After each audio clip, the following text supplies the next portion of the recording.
మనం చూచుచున్న దాని కొరకు ఎవడు నిరీక్షించునా అని చెప్పుచున్నాడు. మనము చూడని దాని కొరకు నిరీక్షించిన ఎడల ఓపికతో దాని కొరకు కనిపెట్టు. తోమా ఏం చేశాడని, చేతిలో వేళ్ళు పెట్టి చూస్తేనే కానీ నువ్వు రక్షకుడు అని, నువ్వు యేసుక్రీస్తు అని నమ్మనని చెప్పు.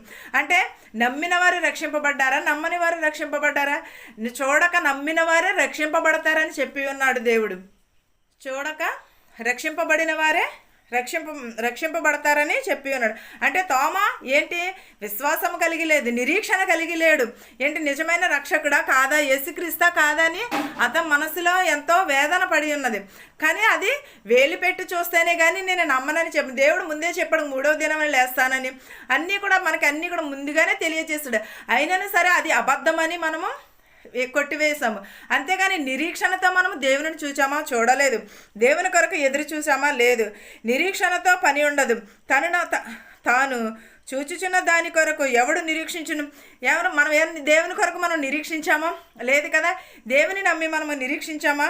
మనము చూడని దాని కొరకు నిరీక్షించిన ఎడల ఓపికతో దాని కొరకు కనిపెట్టుమని చెప్పుచున్నాడు.